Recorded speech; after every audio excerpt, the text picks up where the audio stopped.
Assalamualaikum warahmatullahi wabarakatuh. Alhamdulillah.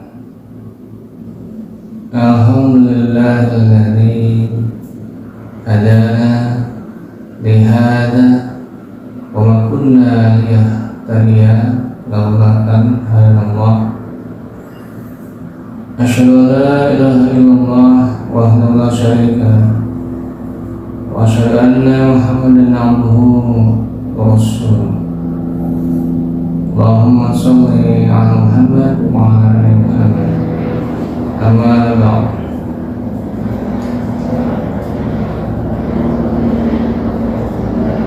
Sobat Bumi Lima sekalian, salam jumpa kembali dengan saya Jamikun dalam acara rubrik Ruang untuk Berpikir. Kebetulan baru bisa upload lagi setelah beberapa bulan gitu ya, atau mungkin hampir 2 bulan nggak bikin konten ya. Kebetulan lagi ada project lain yang lagi dikerjakan gitu, jadi baru bisa sekarang.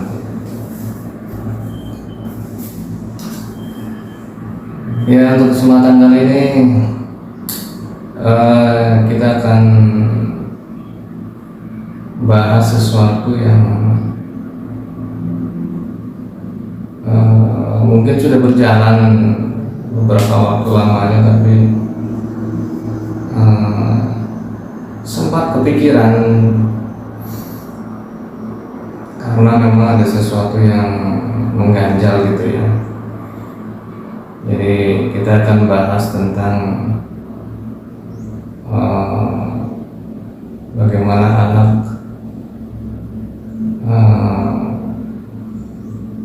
di usianya seharusnya gitu, bagaimana kehidupan sosialnya dan apa yang membedakannya dengan anak-anak di generasi kita dulu dengan anak-anak di generasi sekarang.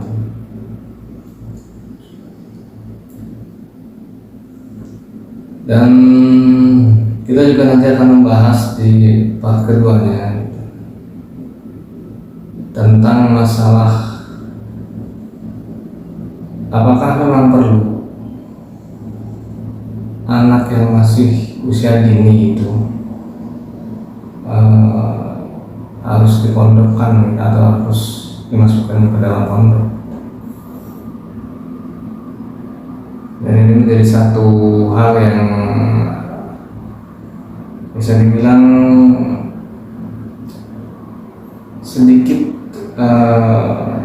menggerakkan pikiran, karena trennya untuk beberapa tahun terakhir ya, itu banyak anak-anak yang pada usia dini itu sudah dimasukkan ke dalam pondok. Nah, apakah memang ini sesuatu yang lumrah atau bagaimana ya? Nanti coba kita akan bahas ya dalam rubrik kali ini.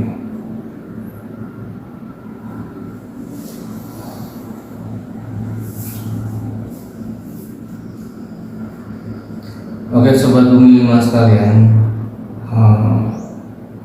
Mas Bro dan seluruh sekalian, untuk part pertama kita akan membahas tentang fenomena anak yang diasuh tanpa mengenal lingkungan sekitar gitu. Jadi saya kebetulan memperhatikan gitu ya, di lingkungan saya ya, terutama ada beberapa keluarga yang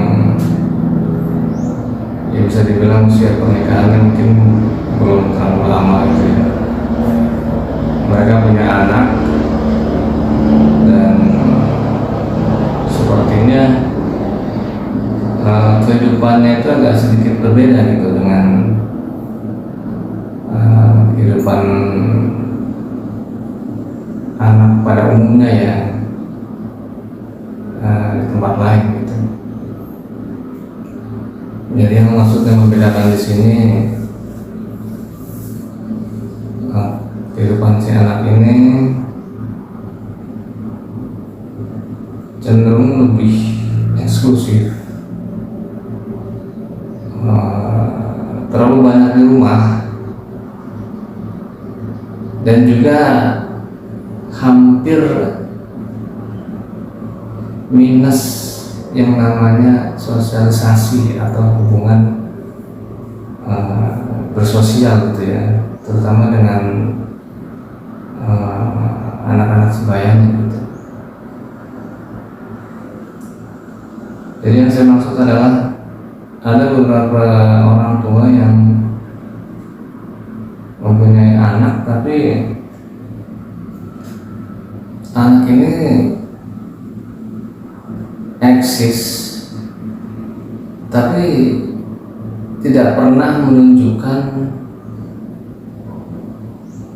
kemauan atau etikat untuk bermain dengan teman sebayanya gitu.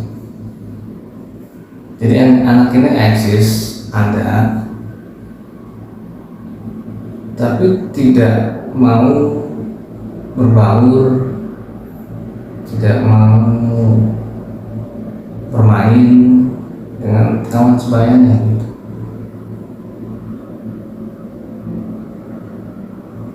Memang agak sedikit aneh ya, anehnya begini.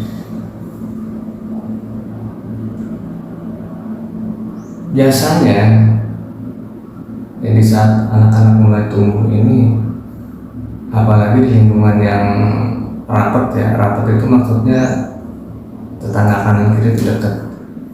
Biasanya mereka akan membentuk satu circle permainan sendiri gitu. Mereka akan membentuk satu satu grup atau satu kelompok bermain sendiri gitu. Tapi nyatanya yang terjadi adalah mereka nggak membuat grup atau kelompok permainan sendiri. Jadi mereka bermain ya di sekitaran rumah. Mereka nggak kenal dengan tetangga yang sebayanya siapa.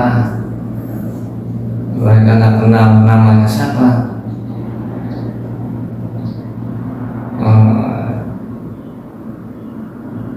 Nah itu bagi saya sesuatu yang agak sedikit ironis gitu ya.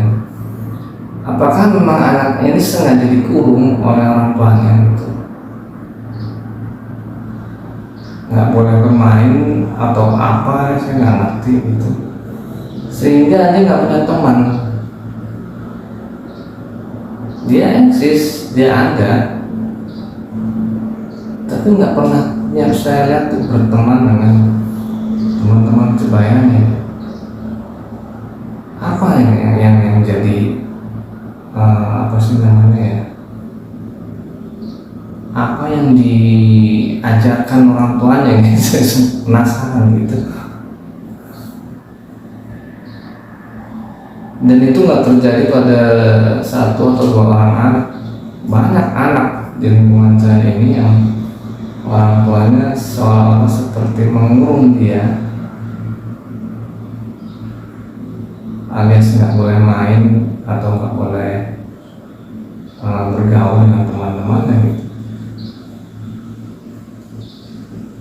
Nah, jadi ini yang menjadi satu hal yang miris sekali. Karena apa? Saya khawatir nanti ke depannya ini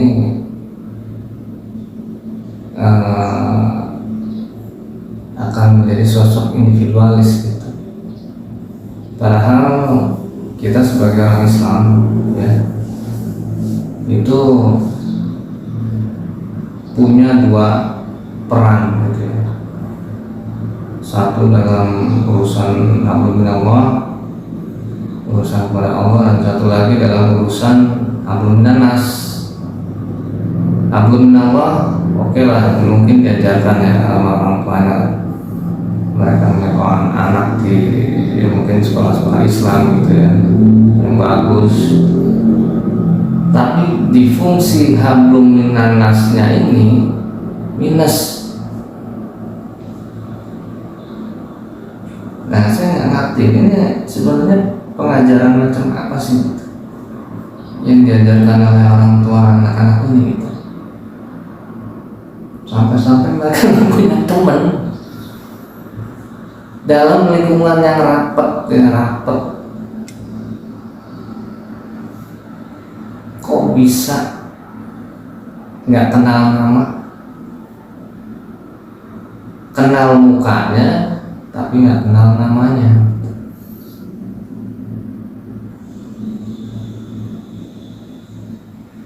Ya memang kita nggak bisa membandingkan dengan generasi kita dulu ya, maksudnya generasi saya gitu, dimana pada saat itu ya kita semuanya itu bersatu, mengumpul semuanya, main semuanya. Itu benar-benar waktu-waktu yang benar-benar satu apa ya, golden era gitu ya, era keemasan gitu. Di generasi saya ya generasi Y, milenial itu generasi emas lah gitu. Kita dalam satu lingkungan itu bisa kenal semuanya, hampir semua teman-teman itu kenal. Kita main bareng semuanya, kita main bola ya main semuanya bareng ya. Di satu lapangan voli keluar semuanya gitu. Jadi kenal semuanya dari ujung sampai ujung, dari ujung depan sampai ujung gawang tuh bisa kenal semuanya. Jadi sesuatu yang hebat gitu. Nah, kenapa kemudian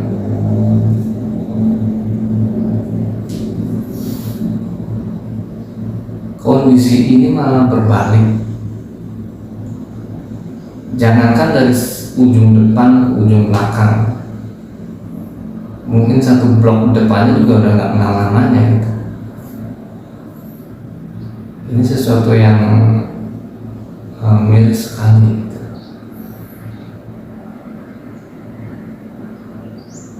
Maksudnya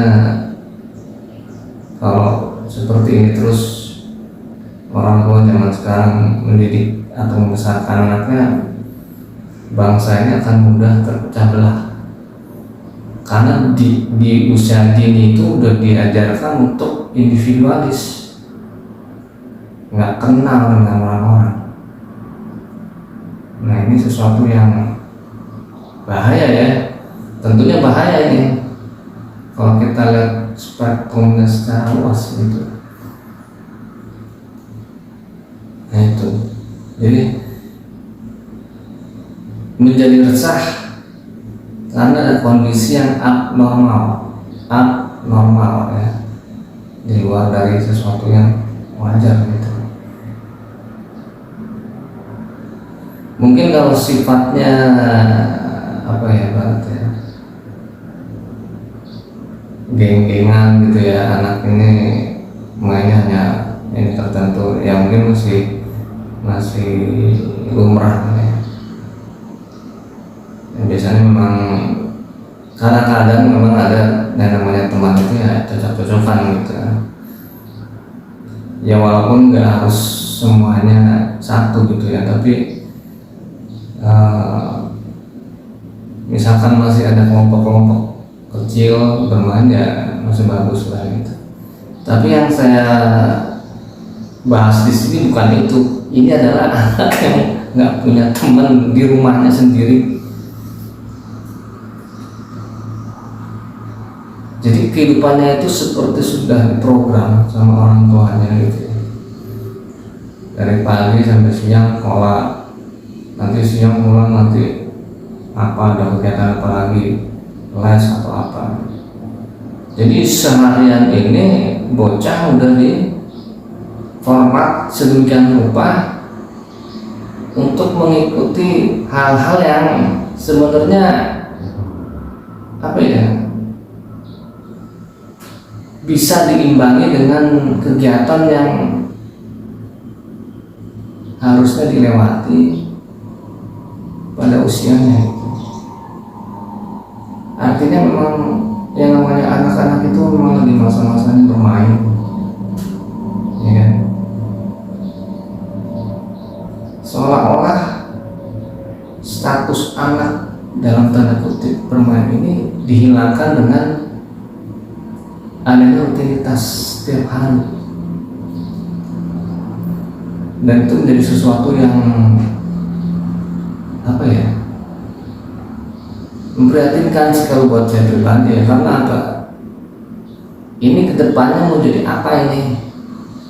Karena fitrahnya manusia ini udah mulai di kotak-kotak, udah mulai individualis. Kalau apa-apanya ya sendiri-sendiri ya, logo-logo ya udah tinggal tunggu aja. Ya, sebagaimana yang digambarkan di dalam sabda Rasulullah ya, bahwa di akhir zaman ini umat Islam itu seperti buih di lautan, banyak, tapi apa? Nggak ada talinya, ompong. Karena apa? Individualis.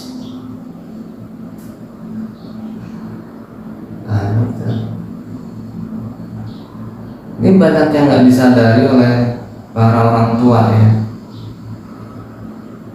bahwa sistem, entah sistem apapun ya, sistem pendidikan atau apapun ya, itu bisa menarik seseorang melenceng dari fitrahnya.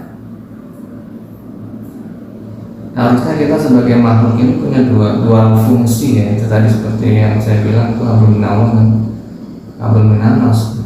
Tapi satu fungsi pelan-pelan mulai ditarik atau dihilangkan, nah ini bahaya.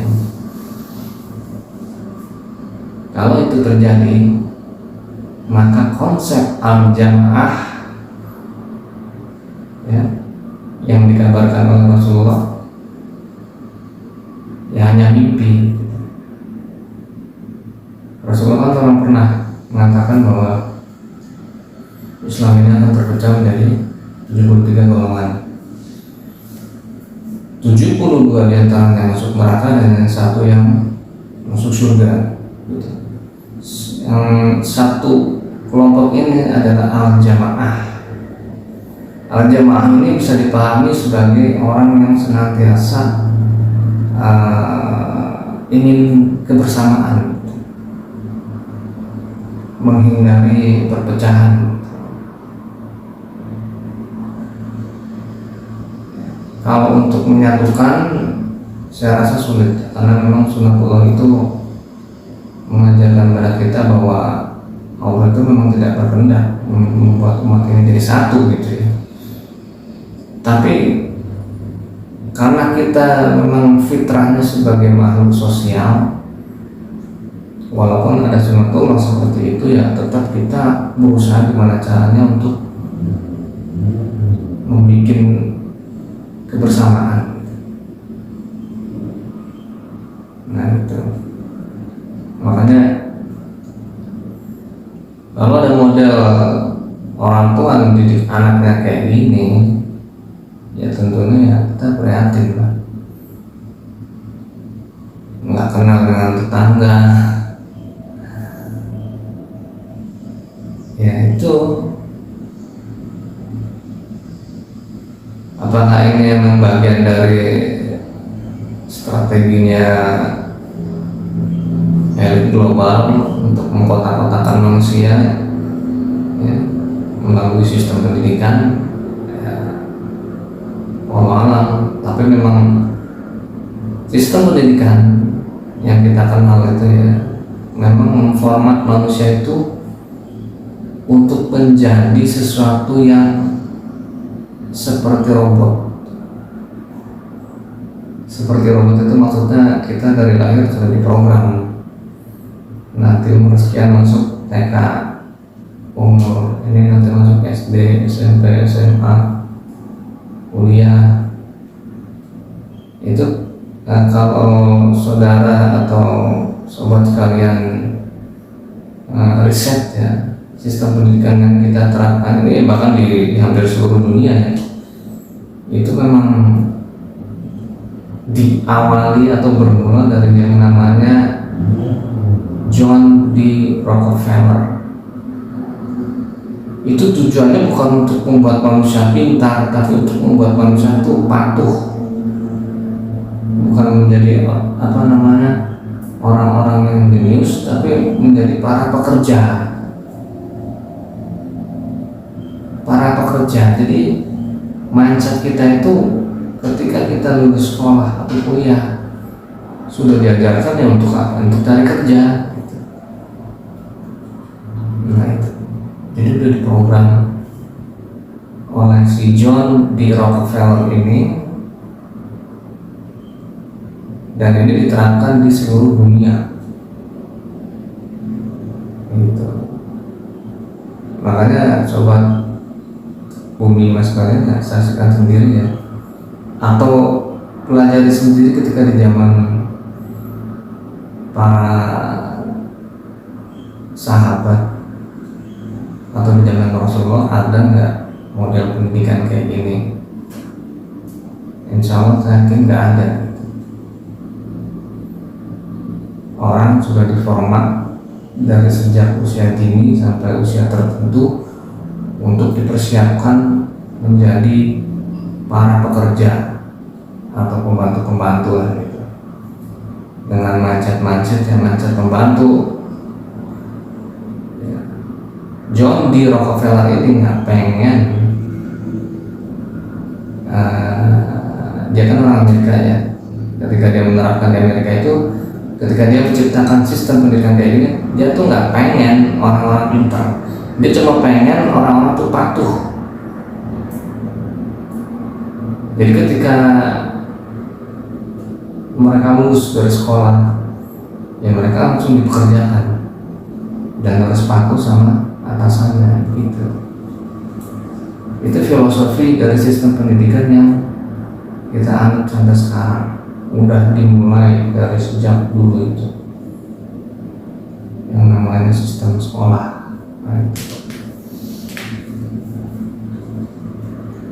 Nah, terlepas dari masalah ini ya, maksudnya sekolah ini, kita kembali lagi ke tadi ya, bisa jadi gitu ada keterkaitan antara sistem pendidikan di sekolah yang mungkin kurikulumnya terlalu memberatkan para murid, membuat murid-muridnya ini nggak bisa bersosialisasi. Nah itu, jadi memang sengaja kurikulumnya diperbanyak anak-anak. Jadi waktu anak tuh dihabiskan di sekolah daripada di rumah gitu, untuk bermain. Nah lucunya di luar negeri mereka sekolah, ini di beberapa negara tertentu, mereka sekolah cuma kurang lebih 4 jam. Katakanlah masuk jam 7, keluar jam 11, udah. Selebihnya silakan kembangkan potensinya, kembangkan minatnya. Jadi sekolah itu sebagai apa ya, bukan formalitas, artinya sebagai bekal, tapi diimbangi pula dengan kemampuan untuk mengasah itu di luar sekolah justru. Nah, itu. Tapi di negeri kita ya kebalik, jam sekolah diperbanyak, jam untuk bermain malah hampir nihil karena pulangnya udah hampir sore, jam 3, jam 4. Apalagi nanti mau dilanjut sama les apa, udah bocah udah nggak mungkin lagi bersosialisasi, hanya impian kalau kayak gitu cara. Makanya brother sekalian ya, di sini kita harus membangkitkan satu kesadaran gitu ya. Apakah memang anak-anak kita itu harus dididik seperti itu? Nah ini menjadi tanda tanya besar gitu. Lihatlah ke anak-anak kita gitu. Apakah kehidupan sosialnya itu minim atau minus? Itu silakan tanya pada diri masing-masing. Karena kalau itu terjadi, maka bersiap-siaplah. Kita akan gampang di kotak-kotak, akan gampang dipecah belah oleh orang-orang yang sengaja memanfaatkan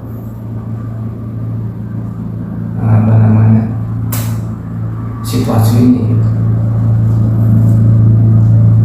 Nah itu menjadi bahan renungan aja ya, proses sekalian. Mudah-mudahan ya proses sekalian itu menjadi terbuka pikirannya itu. Karena ini udah yang menurut saya pribadi udah tahapnya itu ya udah stadium 3 ya kalau itu mah udah hampir parah gitu. Memang kelihatannya biasa-biasa aja, tapi kalau dipandang secara filosofis tentunya ada yang nggak beres ini, ada yang nggak beres. Dan yaitu kembali lagi ya, sebagaimana yang Allah sudah sebutkan, hanya orang berakal lah yang bisa membaca. Ya semoga saudara-saudara sekalian juga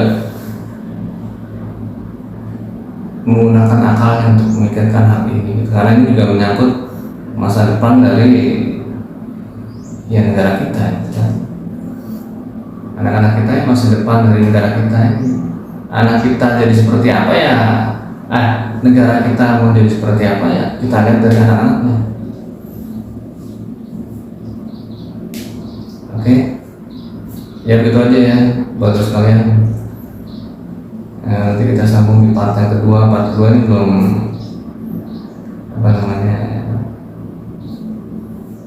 belum ini lagi gitu. Nanti kita sambung lagi insya Allah ya.